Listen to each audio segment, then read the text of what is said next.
learn to listen to your body, and that is the most powerful weapon you could have in your arsenal of healing weapons. Listening to your body. If I was your good friend and I wanted to give it to you honest, here's what I would tell you to do. Don't wear a bra unless you have to. That's number one.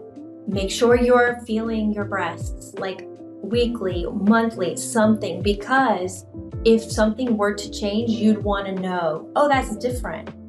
And then you check again next month. Okay, same thing. There's a lump here. What does it feel like? Does it move? Is it soft? Is it growing in size every time I check? Is it stable, right? That's the point of doing self-exams. And it's so important because you can do it anytime. And it doesn't have to be scientific. You just need to be familiar. Well, Danielle, welcome to the Unfiltered Healing Podcast. Thank you so much for having me. It's always fun when I get to meet new guests on the podcast and interview them and learn about specific topics, even for myself. And as we were kind of chatting before starting to record, I was sharing with you that this is a topic that I've been super interested in. And I have lots of my patients that do this locally where I'm at in San Diego. And I've been trying to get a guest on the podcast to talk specifically about this topic. So God just aligned it all for us to be able to do that today. Yeah. So excellent. Excellent that we're going to talk about that. I appreciate the opportunity because I feel like half of my job is to talk about it because people don't know about it. And the people who do know about it have a lot of questions. So I really appreciate the opportunity for this. Absolutely. Yeah. Yes. And before we talk about thermography, which is our, big topic today in our goal of really stretching and reaching forth this information, I love for my guests in the beginning of the episodes to just give like a little bit of a snippet of their journey into what led them into what they're doing now specifically. So I'd love to share a little bit, if you would, about you getting into what you're doing now. And if people can't see, they're not watching the video of this podcast, she has beautiful thermography images behind her. So she is a medical thermographer. And so what kind of led you into the journey of that? That is always interesting. I feel like people usually their passions land where their experience has taken them. And my experience brought me here. I do have a personal story. At the age of 36, I was interested in understanding more about my breasts because my mother had a breast cancer diagnosis as well as her sister. So I had two maternal connections to breast cancer in the generation above me. It came time for me, as a mother, I wanted to know because I want to be here for my son. I went to have a mammogram and was denied due to my age and the fact that I didn't have a doctor send me for one.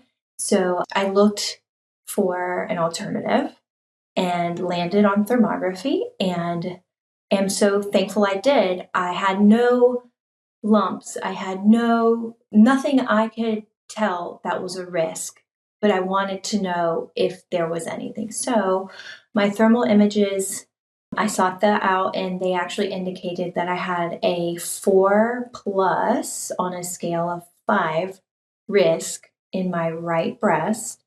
It looked like if you've watched the weather on the news, it looked like a little hurricane out in the ocean, like a red spot in a sea of blues and greens and yellows. And that was a high risk area made known to me as a healthy person, already feeling like I was doing everything I could for my health. I doubled down and I learned about new things. I started learning a lot more about the lymphatic system and really hit hard there, as this is a very vulnerable area for lymphatic congestion. Mm-hmm. So tackled that, doubled down on all my lifestyle habits, and turned the images around in 5 months' time. I wonder if I can show here. You can see the before is up here. So there's that hurricane I was telling you about. Wow. And then here is 5 months later. So that was October and this is March. And you can see that it's been significantly reduced, almost eliminated. And in that moment where I realized this technology shows me the effective nature of my progress, people need to know about this. That's when this had to be the tool that I use with my functional nutrition counseling. This is showing before and after. This is showing what people seek when they seek treatment. Is it working? So that's a brief summary of how I landed here. Yeah, and since you were kind of already in, from what I heard, you were kind of already in, the nutrition space. You were doing specific things that you thought, were, or they were working in a certain way. What would you say? You said focusing on the lymphatic system, which we can talk more about in this episode. What would you say was kind of, the missing piece in all of that created that kind of hurricane storm in the lymphatic system? Can you nail down what that is, or is it hard for you to track it? Oh no, I absolutely love that you asked this question, because the answer I have is the hardest part of the healing journey. Emotional. It wasn't all emotional, but the missing piece was emotional healing. And a lot of people don't know where to start when that comes up. What does that mean? How do you heal emotional components of the past? What is emotional trauma? Like, what is the physical effect? I had never addressed any emotional traumas or concerns up to that point in my life, but I was doing everything else. I was the person who wouldn't eat out because I didn't want the seed oils. I was the person who bought all my foods from the farmer's market, grass-fed, organic. Every box was checked of the things that I could control, but I had never addressed any emotional traumas that I had, because I never perceived myself as having had emotional traumas. Just because I wasn't robbed at gunpoint, or just because I wasn't in a tsunami and had my life taken away, right? Like those are extreme examples of trauma. Just because you don't have those doesn't mean you don't have emotional traumas. Children of divorce have emotional trauma. Children who are picked on at school, even just once, have emotional trauma. Loss of a pet is an emotional trauma. And so when you start unpacking those things and you learn about the organ connections when it comes to the frequency of emotions and the frequency of your organs, then you realize that your body stores emotional traumas in different parts of it. You start to learn those, and then you can really start making progress in your healing. And that's what I noticed. I hadn't realized that I didn't cry anymore. I forgot how to cry. And through this experience, I relearned how to cry, and I relearned that there are so many reasons that that crying is your body's way of eliminating toxins, emotional too, but also physical. And so this is the world that opened up to me in exploring this. Of course, the lymphatic stuff, but also the emotional stuff. And boy, was it powerful. Yeah, it's super powerful because, we're a spirit with a soul and a body. And so there's stuff that if it's unresolved, and, not everything has to turn into trauma, but it can be trauma, right? If we don't properly process it, or we're not discipled or led into how appropriately to deal with that emotion or speak about it or process it. Exactly. So yeah, absolutely. I see that all the time because I work physically on people's bodies, and it gets held in the fascia and held in the lymphatics and held in, the brain. And so when we begin to release that, people can have huge emotional responses and reactions to that, because there's also a body connection of ministering to the body as well that can be super helpful to have healing and restoration there. Absolutely. And it's just so wonderful to find it and to come from a place of not knowing it, and then find it, realizing the impact on your nervous system, and the fact that your nervous system is responsible physiologically for any healing that you're going to be able to do, right? If you're in fear or you feel unsafe, your body's going to prioritize healing, and your emotions send the messages to the nervous system to feel fear or to feel safe. Is huge, and it's so basic. Yeah. Now, having done this for a little while, and also, navigating the emotional component, have you found any specific connections or patterns, I would say emotionally, with this kind of area I've found working with people, and everybody's different. There's no blueprint. Everyone's Have you found any specific patterns with people of, you know, congested areas or Mhm. backed up areas in relationship to specific emotions? To answer your question, you do find emotional patterns. You do find epigenetic patterns that are more susceptible to congestion or more susceptible to more thermal activity because viruses settle there. It's weak. Bacteria has or mold or fungus, whatever microbes you've ingested will settle in those weakened areas. And that's where you have thermal activity because your body is constantly trying to clean that up, heal it. So correlated with the meridians, correlated with which side of the body, we can get more emotional information too. It's all connected. Yeah, that's super fascinating.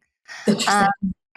yeah, super interesting. Now, for those that we probably talk about that for like hours, but for those that may not have heard of, you know, what thermography is, which is a big Yeah. goal of this episode as well, or maybe they have heard of it, but they're just not exactly sure, you Yes. know, how it works or when, you know, the benefits of it. How would you describe in your words what thermography is and what it has the potential to do for someone? Right. So thermography uses infrared light. If you, as humans, we have eyeballs. Our eyeballs can see the visible light spectrum, which is a tiny sliver on the spectrum of light. So there exists a lot of frequencies, but our eyes are limited to seeing a small, small range of these frequencies, and we see them in the Roy G. Biv, right? We see the colors. That's what we see. Then on one side of that, you have infrared frequency. On the other side, you have radiation like X ray frequency. So then the further out you get, I actually have that here. So like you can see what here is the light spectrum Mm-hmm. we see in this tiny little sliver right there. And they magnify that. This is what we can see. Now, on one side, we have ultraviolet, we have X ray and gamma. On the other side, you can see we have infrared and radio waves. And this is all based on the length of the frequency of the actual wave that you can see that correlates with, if you're watching, you can see that there is a shorter distance between the waves associated with gamma rays. And on the opposite end, we have a great big distance between the waves that are associated with radio waves. They get smaller as you get towards the center. We see right there in that visible light spectrum. Mm-hmm. Um, Thermography exists in the infrared. When you go and you get an X ray, the reason you can see things on the screen is because they're using this wavelength to capture that. We cannot use that we can't access that information with our eyes. Mm-hmm. Thermography uses infrared wavelengths to absorb information from your skin. And so then you end up with a picture that looks like you in rainbow format. And the way it works is you see warmer patterns at a white or a red, and then the cooler patterns at a black or a blue. So if you're watching, I have images of breast tissue behind me. You can see the breasts have a globally blue area in the center, and then as you work up the chest plate, there are more greens, and then up by the neck, there are reds and whites. So the cooler areas are these bluer areas, the warmer areas are the greens, and then the hottest areas relative in the image are white and red. And so over time, over decades of research, thermologists have established patterns that exist in healthy individuals. And so when you have thermal images taken, your images are compared to the patterns that have been established by the American Academy of Thermology to those of healthy individuals. And then the risk is assessed at that point. Mm-hmm. So thermography is a way to monitor metabolic activity. There's more activity under the skin where there is a higher temperature. So when you're cold and you rub your hands together and you create friction there, think of that on the cellular level. That's why there's heat. Your cells are really busy in a certain area that's red because either your vein is close to the skin and that's just the natural flow of traffic, or if there is a disease or a virus or something invasive that you don't want, your body is sending a lot of helper cells, a lot of immune cells to that area to work on it. And that's why we can use it in the medical field to help us understand what's going on. It's often used with breast tissue because we can see where there are more active sites of inflammation in the breast tissue. You can see activity in the breast tissue before there is a structure, because a structure being a cyst, a tumor, a mass, something, because that mass doesn't appear overnight. It starts as a tiny little clump of cells, which your body identifies as invasive, sends your T cells, sends your killer cells, and then we get that activity because there's a little baby war being fought right there for you. Subconsciously, of course. You don't have to tell your body to do that. It just does that. It's helping you always. So we can see increased thermal activity in an area before we would be able to feel anything, which is why it can be so useful adjunctively with the types of imaging that measure structure, which are your ultrasounds, your mammograms. Those things are looking for something you can cut out and hold in your hand. So now, with the different color spectrums, I know that you're saying like typically the white and the red are more areas that you really want to pay attention to and focus on. When you do a scan, is there any specific areas of the body where a red or white would generally be okay, or is it all kind of like your attention should be there? Should your whole body be cold? No. Should your whole body be hot? No. This is an excellent question. I think people who just arbitrarily get thermography because they want to say they're paying attention might have a tendency to freak out if they see red or white. That should not be the case, because there are areas of the body that are naturally warmer, that we should see more heat. And if you're watching, I'm going to describe it too, but you can barely see the edge of the armpit here in this image. It's white, it's red, it's all those hot colors, because the armpit is typically warmer. Now, there are reasons for that. Of course, when you are holding your arms down in a natural position, that armpit is a pocket right there where heat is not escaping, so it's warmer. Additionally, you could be using aluminum products in your armpit, which could cause inflammation, which would increase the metabolic activity, right? So these areas are typically warmer. And that's what I mean when I say we compare it to the decades of research of healthy individuals, or patterns that we've seen that are in line with unhealthy situations too. So the armpits are typically warmer. The eyes, right in the corner, the eyes are typically warmer. You have a lot of activity here. You have so many different sinus cavities that come together right there. There's a lot of heat typically associated with if you draw a line down from your ear to your clavicle where your carotid artery is, because it's right up here near the skin, right? There's not a lot of meat around that. So we get the thermal activity that's the blood being transported through that large artery right there. And then your navel, like your armpits, is going to hold a lot of heat because it's inside, right? So there are areas that should be warmer. There are areas that should be cold. Your fingers, for example, I know people sometimes have cold hands anyways, but even for people who have normal, not cold hands, your fingers are very far from your heart. They don't have a lot of muscle. If we see heat patterns in the hands, those are usually associated with some type of risk, and oftentimes is associated with something going on with the glucose, like prediabetes or a diabetic condition. So these are ways to use heat, and there are nuances. It's not red bad, blue good. There are places and area there. It's nuanced, right? So like in the breast tissue, we want our breasts to have minimal activity. They're not, unless of course you're breastfeeding, because then they are active structures, aren't they? Sure. Otherwise, your breasts need to be metabolically inactive. We don't want activity there. We want no sign of anything there other than nice, cool global breast tissue. So that's why it's particularly useful for breast. It's great head to toe, but very good for breast tissue monitoring. Yeah, thank you for explaining that, because I've also had a few patients, they weren't really explained, the result. They got it done because they wanted to get it done, and then they weren't really explained the results of it. Yeah. I'm not properly trained yet, I guess I should say. And so I'm like, well, it makes sense that you should have different colors. But they were kind of freaking out. They're like, oh my gosh, especially the sinuses and the armpits, like were so red, and their neck. And I was like, well, relatively, how do you feel now? You're pretty good. So thank you for explaining that, because thank you.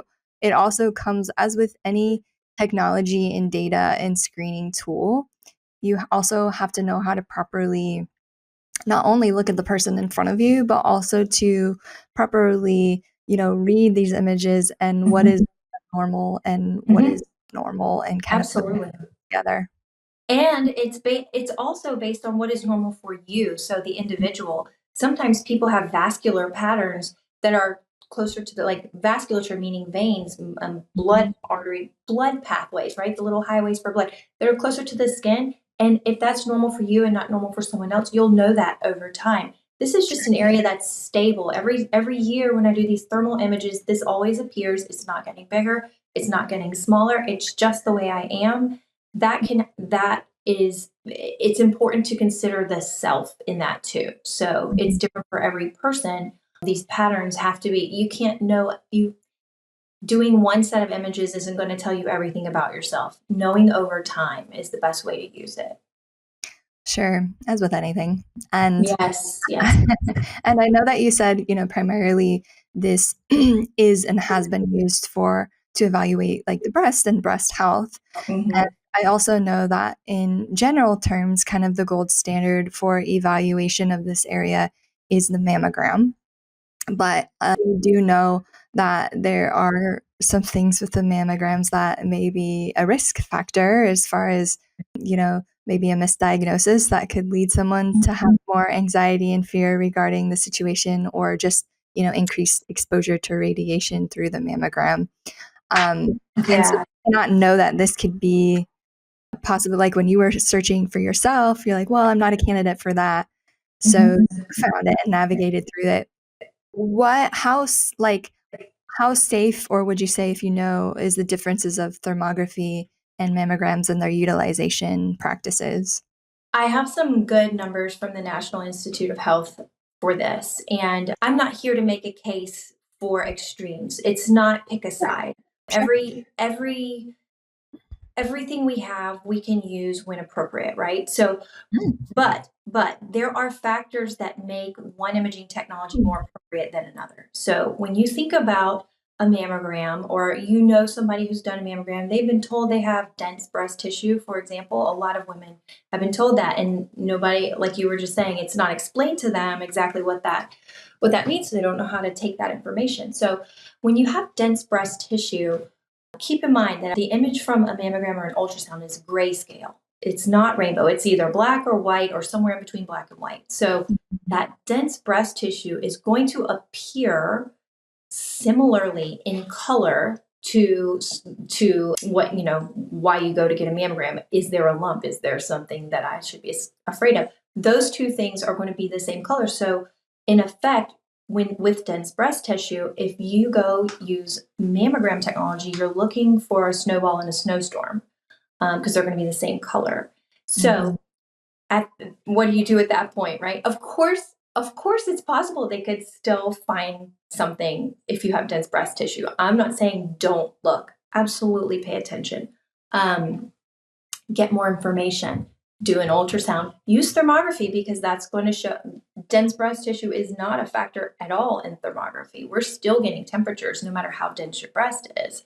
So because of the dense breast tissue factor, we have about a 48% chance that you'll receive a false negative with mammography, meaning translates to, hey, you're all good, go on home, don't worry about anything, when there's something there. 48% chance of that happening if you have dense breasts. That's like flipping a coin. So it's good that you do it, but get more information too, right? You want to get more information. If you're doing an ultrasound, that has a 74% sensitivity, which means 26% false negative. So whereas mammograms are 52% sensitive, ultrasounds are 74, and then thermography is like 95 or 96. You put them all together, you have a 98% complete picture of health. So using them adjunctively gives you more varied information. It gives you a more complete picture. A few of them are looking for structures. Thermography is looking for activity. So you get a more complete picture. There's not one imaging that's going to show you everything. Sure. So there are reasons for all of them. If you're only going to do one, personally, thermography has the greatest it has the lowest false positive rates out of all the commonly used monitoring and image monitoring. So those are the numbers I can supply for that. Of course, I'm not certified in mammography or ultrasound or anything, but these ideas come through often, and we're able to use them in conjunction with to compare the heat of an area that was indicated in one of those to see if there is any activity associated with structures that are found. It's important to know there are structures that you find that don't have activity associated with them, like lipomas. Harmless lipomas don't have any metabolic activity. So if you were to use an ultrasound to look at your lipoma, sure, they would find the structure, and then you come do thermal imaging on the same area and you wouldn't see any heat because your body's not trying to get rid of that. It's not an invasive pathogen, right? Mm-hmm. However, if there was disease somewhere and it had formed a structure, you would use that in an ultrasound to see the structure. And then you do thermography and you would see, oh, there's more activity with this structure. My body is fighting it. So this means I need to dig deeper and start taking some action, start seeking out specialists or people who can help with whatever it is that where the structure is, whatever it's associated with. Yeah, that's really great. It seems like it's just a wonderful prevention tool to have as well, and just to, incorporate, especially for women, but probably for men as well, Oh, in yeah, all for men different too. areas of, just checking into these metabolically driven areas, Mm-hmm. just as an overall checkup of how things are flowing and moving and activity. Yes. Yes. I mean, and I love that you said for men too, because men have had breast cancer. Like breast cancer can settle in the breast despite whether you're female or male. And you would see the metabolic activity associated in that chest breast tissue of a man, the same as you would for a female. You can also see, I think for men especially, developing patterns that indicate cardiovascular risk. We do have implications in thermography that indicate heart function or any type of cardiovascular issues around the heart. So that's always really good for men. And then another thing that's huge for men is the issue of estrogen dominance. And I don't feel like that's talked about enough. But that's not a path that we want to go down as females or males. Estrogen dominance leads to a host of problems. It is a host of problems. So we have, I can pull up, let's see. So I have an image here that is inverted grayscale. This is another layer of thermography a lot of people aren't familiar with. Of course, we have the rainbow images, but then we also have the ability to see the same image in an inverted grayscale lens here. This shows us the vasculature. You can see you can see that, right? So there are lines associated with where vascular patterns are, and that's important in the breast tissue. We also have inverted grayscale that can show us estrogen dominance. I'm going to show you an example of that here just so you get an idea, but there are spots that can appear when there are hormonal imbalance. Now, it's a little harder to tell, but on this image over here, if you look under the breast tissue, you can see there's almost like a spotted pattern, like a cheetah print. Mm-hmm. And then over here, same person, a little more time has elapsed, same area under the armpit, under the breast, across the ribs. That spotted pattern is really minimalized. So this is actually somebody who was on birth control for over 20 years, came off of hormonal birth control. This was the 5-month mark. This was the 8-month mark. And you can see that her body is shifting into a more hormonally balanced state because we are starting to lose that modeling spotted pattern. Now, that's something we could see across the abdomen of men if they were experiencing symptoms of estrogen dominance or some type of cortisol imbalance, any type of hormonal response. We'll see this really interesting spotted pattern, and it comes and goes depending on your balance. So I love it for that too. Men, women, for men especially because that's not on their radar usually. Sure. Yeah. Well, most things aren't until something happens. Until it's an emergency, right? Yeah. And I mean, I was also trained that, a lot of fibrocystic breast issues where there's a lot of, fibrous activity there is a result potentially of estrogen dominance. and there's just more vasculature. And so you're kind of showing evidence in a data form. Yes, it can actually cause, increase of that fibrocystic activity in the breast as well as vasculature. So that's really fascinating and great to, put together the data of those things. To be able to visualize it, right? There's no question. There's no pseudo. It is what it is. So the imaging device, the thermal imaging sensor, cannot make up information. It's literally taking from you. It's not even putting any waves into you. It's absorbing from you. So what you see in your images is what you have provided. And that's why I love it, because you cannot refute it. Sure. You know? Yeah. So yeah, it's great. Yeah, I love it. What would, other than, so you said estrogen dominance, and so that can be like anywhere. There's estrogen. What would you say are some other kind of bigger factors as well that can cause a lot of certain areas of congestion? I think you also mentioned in men, like the heart. So are there any other like big correlators that you see in certain areas as far as maybe lifestyle or? Yeah, let's think about that. That's a great question, because I'm always seeing the impact of lifestyle. I love to do observations with people, just to see how certain variables are affecting them from a thermal perspective. It's simply observational, right? So I've done studies with caffeine, or not studies, observations with caffeine and removing caffeine and seeing the impact that has on the body. That's a big one, and that goes back to our nervous system comment earlier. We are creatures of habit, of course, but we're also a really stressed out society who's running on adrenal fatigue, and we need coffee to wake us up in the morning. But, coffee is a stimulant. So I see the impact of coffee. In fact, when you're preparing for thermal images, you are not to drink caffeine the entire 24 hours before, because it impacts your nervous system, as you hope it does. Like, that's why you drink it. You want that boost, right? So behind me now, I have the images of someone I observed over 7 months with the removal of caffeine. And this was not a big time coffee drinker. She drank 1 to 2 cups a day in the morning. So this first image, you can see there are more greens, reds, and yellows generally. And this is the breast tissue. We're not even observing her whole body. Just looking at the breast tissue alone, how did that respond to removing caffeine? You can see this is a 4-week mark. The next image is 4 weeks. We can already tell a big difference, because there are so many more cooler hues here, and these are adjusted to scale so that everything is apples to apples. We're comparing the exact same temperatures here.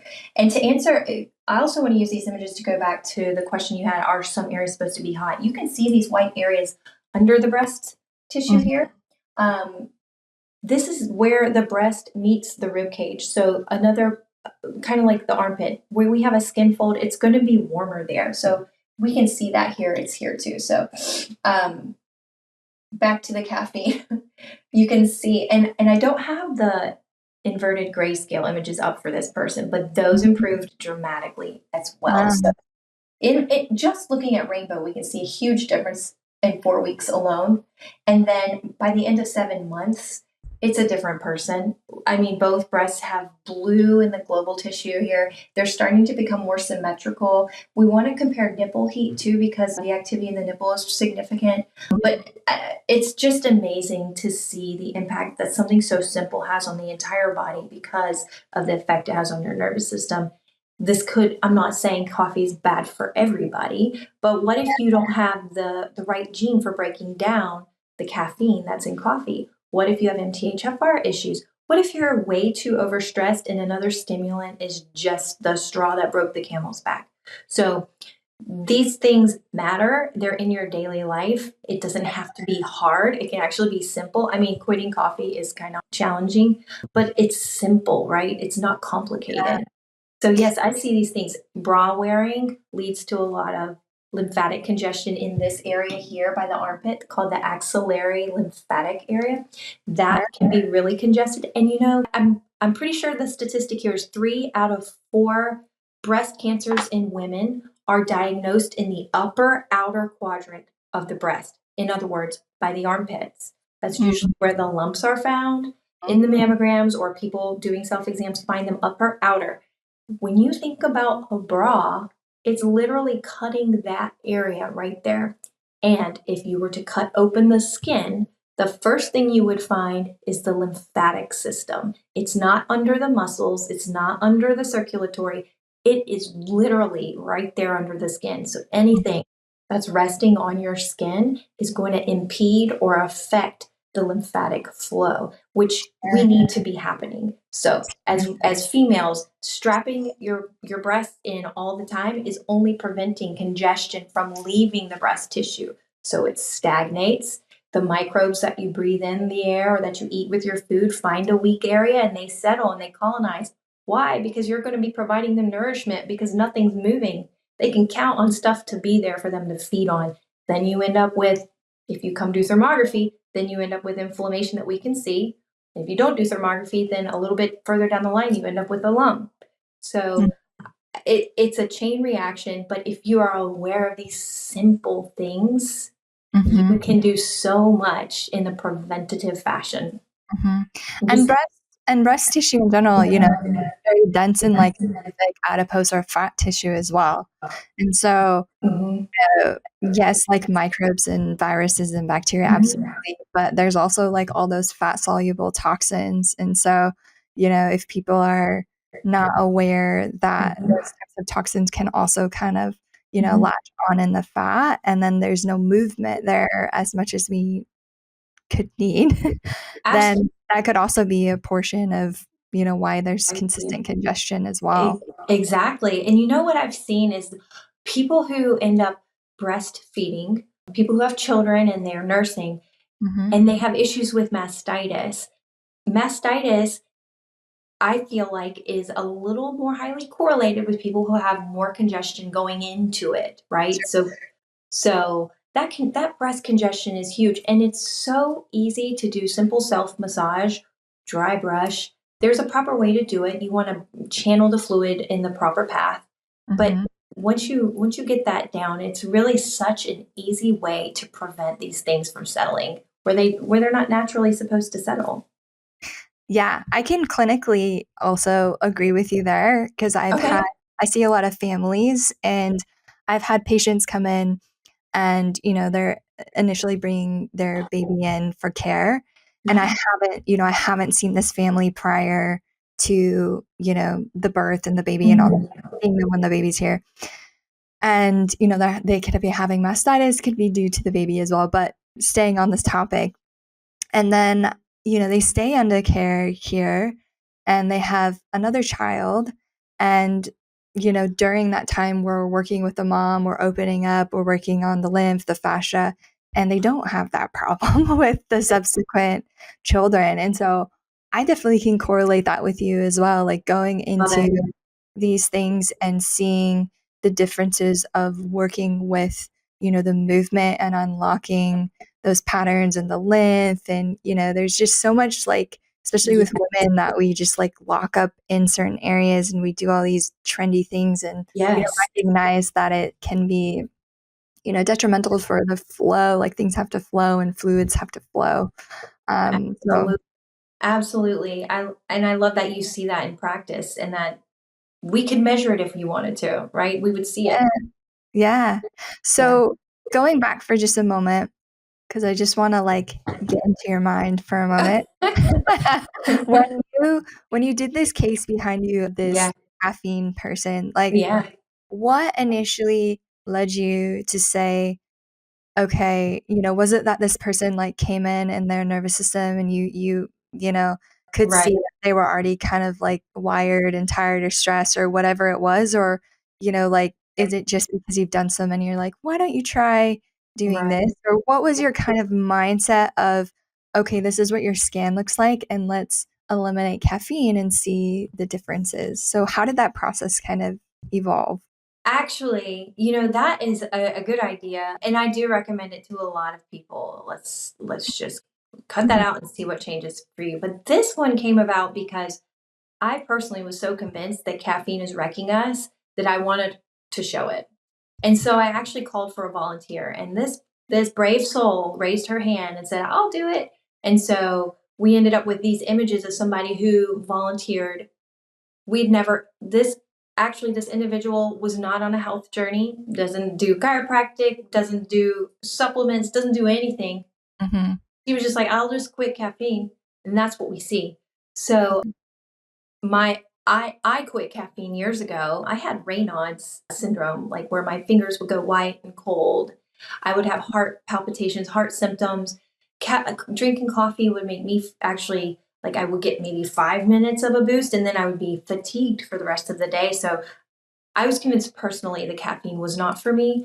And just, mulling that over in my head, thinking about caffeine, thinking about genetic components, thinking about the overuse of it. Yeah. What are we doing as a society where we just so blindly embrace caffeine as part of our daily lives? Yeah. We could use caffeine, but should we use it the way we brush our teeth? Like we should. I wanted to show the impact. So that's how this one came about. And it was amazing because, I feel like she was led in, and she learned so much about herself, and she's on such a good path now. The biggest thing that came about this for her from a practical standpoint in her life, her day-to-day life, she started sleeping better. And that's a duh thing, right? Like, of course you're going to sleep better if you cut caffeine, but when you know what happens when you sleep better, your body starts to heal, right? So yes, this is what she looks like because we cut out the caffeine, but she's also making improvements because she's got more quality time to sleep, and she's making, right, her hormones are balancing because she's sleeping. Sure, we cut out the caffeine. That's more of an indirect path to the result, in my opinion. So it's a cascade. Everything is connected. And I was so impressed with how doing one simple thing just opened her mind completely because she was feeling better. She was feeling good. Her day to day got better. It was hard at first. Yeah, the basics never change, right? There's so many like health things now, but I try to encourage people, the basics of sunshine and water and movement and all of those things, those never like change. And the further we get away from those, the worse people become. So sleep is, obviously, even in your brain, that's where you detoxify when you sleep. So it's hugely important. All of these factors are really important. And couldn't agree more. I personally also don't really do well with caffeine.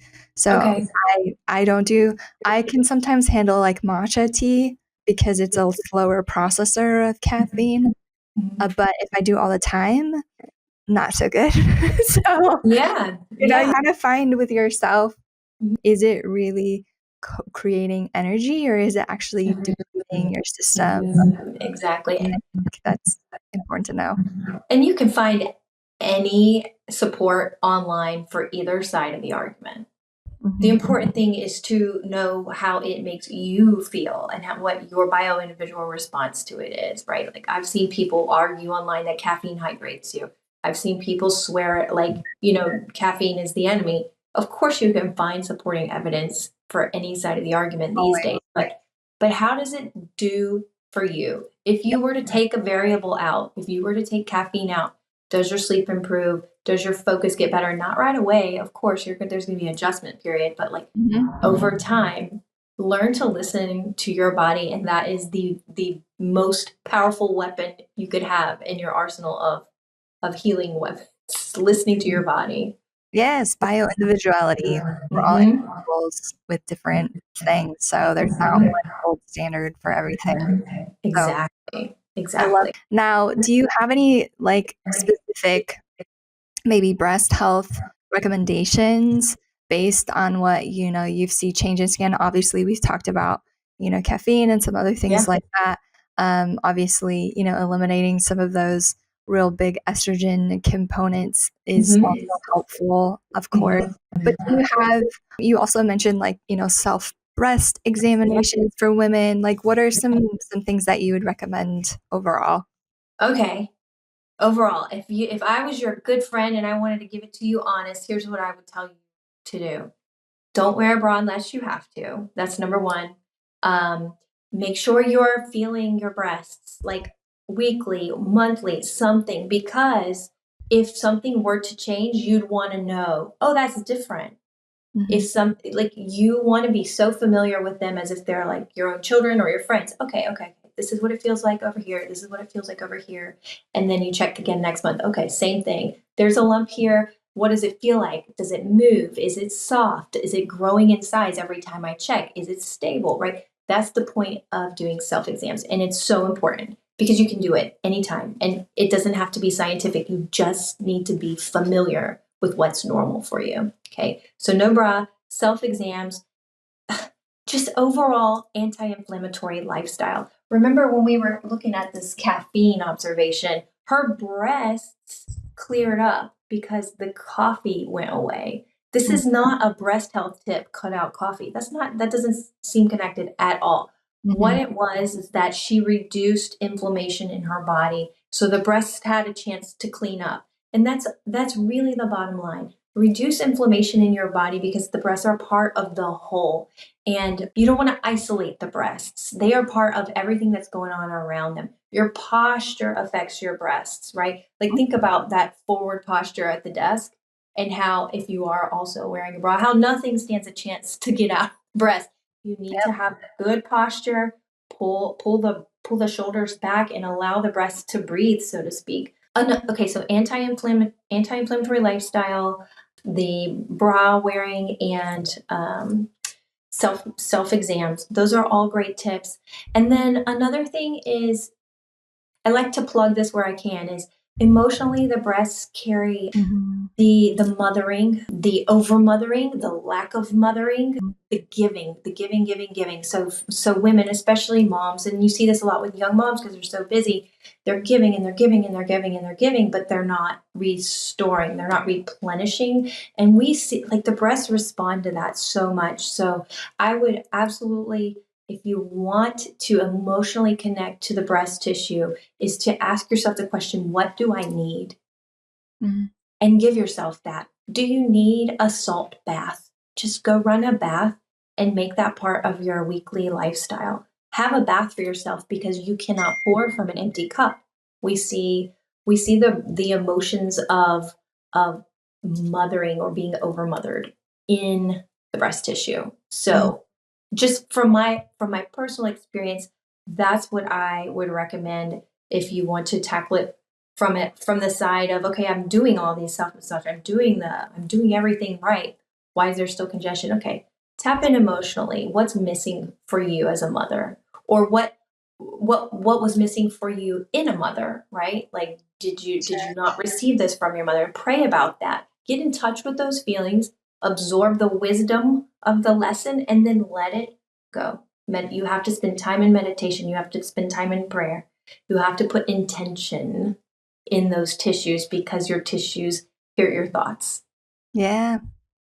Yep. Words are very powerful. The scriptures say life and death are in the power of your tongue. Absolutely. And out of the, the heart, the mouth speaks. So they're very, very important, and our body is listening and it's integrating this information. And so, yeah, I don't know why there's such a taboo emotions, but it is such a vital part of healing and health. And I really appreciate your, passion to make that at the forefront of people's healing journey as well. I incorporate that a lot in what I do because it's like, are we really band-aiding what's going on here? Or what is really like the issue of why this is a chronic pattern for you? And getting revelation as to what that is so key. So yeah, I really commend you for continuing that. There's not a lot of people that do that or really know how to, help people navigate that. It's hard to grasp. Yeah. Because it's an idea, right? It's not something you can go to the store and buy. That's easy. How do you grasp these ideas? You really have to spend time in quiet and sit with it. And I try to do a lot of that in my social media and with, in the different ways that I'm involved online. I try to talk about emotional because it was such a mystery to me my whole life until a few years ago. And then when I grasped it, there are some really good books that help me understand what it means to actually look at your emotional past and learning how to pray in a way that is actually like I hate to say it like this, but like a very genuine and authentic way that is coming from the core of my mind, my heart, and Mhm. not just words, not just saying because I'm supposed to say it. Like it the word intention comes to mind. I intend this.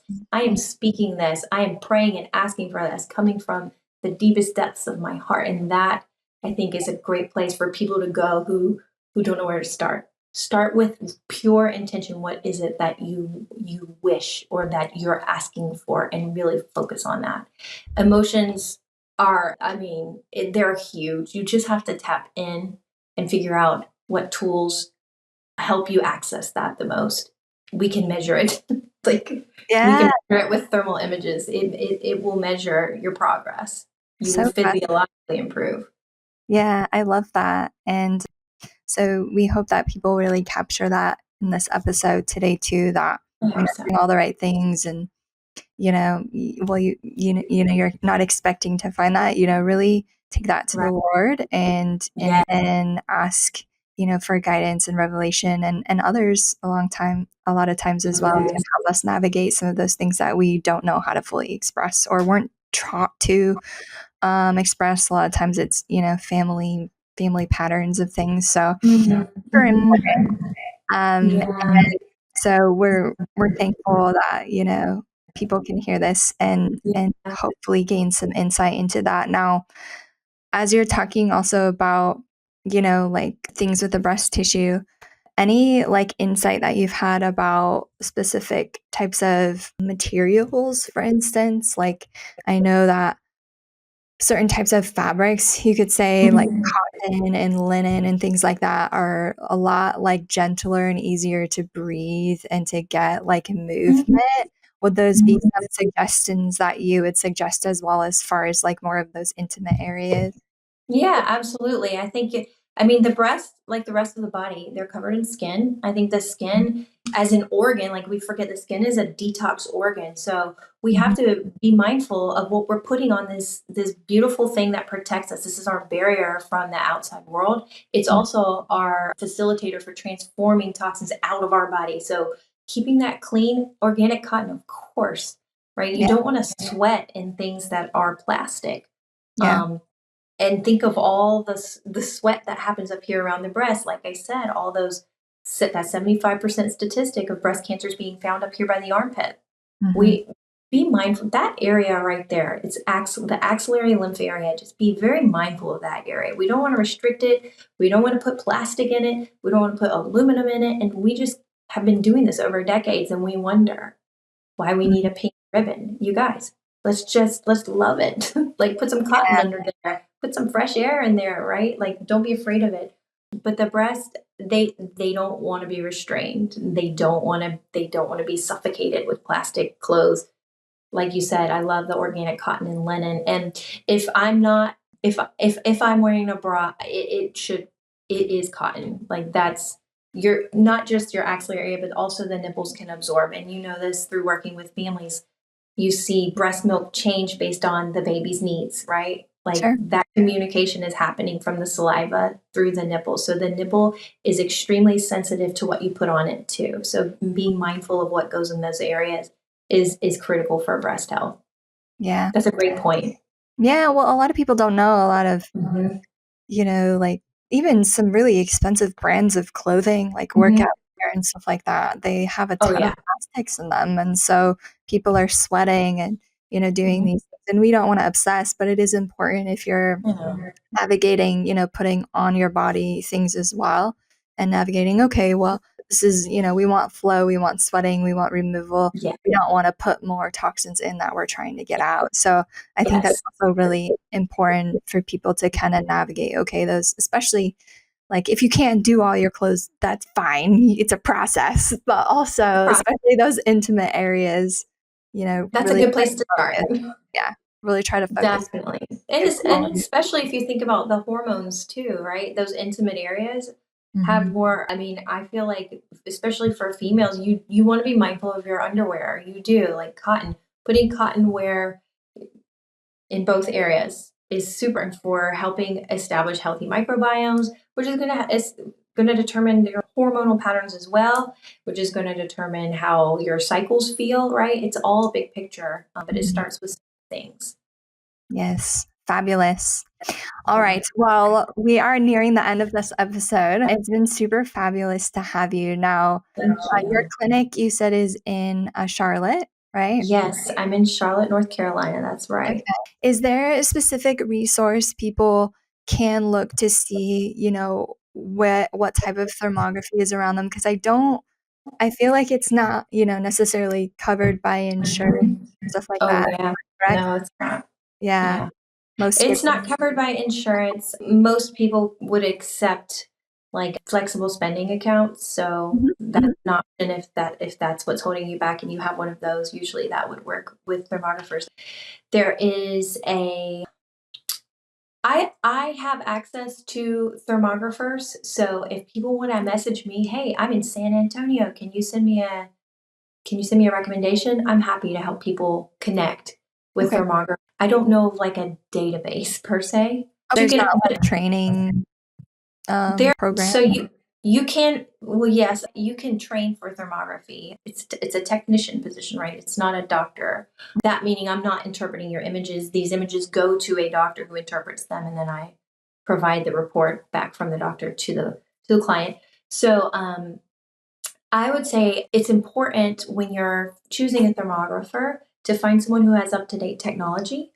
And these images that you're seeing here, these are very up to date because my camera is 1 year old. This is what thermographic images should look like today. Sometimes you'll get really pixelated, not to say they're not valuable, but you could have more state-of-the-art technology and it's out there and it's always the same price. So making sure your thermographer has up-to-date equipment and that they are vetted and that they use trusted doctors to interpret the images is critical.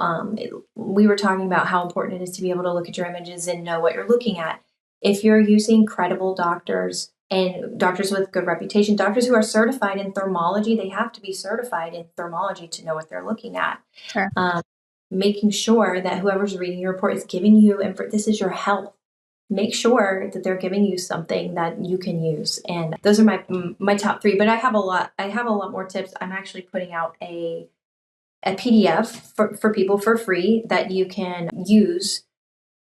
The title of it is How to Know What My Thermal Images Are Telling Me. So I just like a very basic PDF of what you're looking at, how to choose it, and frequently asked questions because there are so many questions around it. So I'm going to be putting that up on my social media soon for anybody who wants to start and wants to ask the right questions and get that quality information. This is your health. Yes. It's important. Excellent. Well, I will put that up in the bio as well as far as your information and social media. But if you want to shout it out here for a moment, like where do people find you? Sure. The best place. Yeah, the best place is Instagram at the Wellness Coordinator. And then that has all the links to my sites and everything there. So that's a great place to connect because we can get conversations going. I have a couple of reels that have a lot of conversations going, especially about that caffeine, right? Like, so, and a lot of good tips, a lot of good testimonies come out in the comments too. And I love that. I love the community that we now have access to because of the internet. If we use it wisely, it can be really beautiful. Absolutely. Yeah. Well, thank you again so much for taking time out of your holiday week to share with us. We're so thankful. And I'm so thankful. Yeah, we just bless you and all that you're doing. And we thank everyone for listening to this episode today. We hope that you've enjoyed it. Please share it with those that have not heard, because this is a fabulous tool that we can use to promote health and wellness in our generation. So thank you again, Danielle, and thank you everyone who's listening, and we will catch you on the next episode.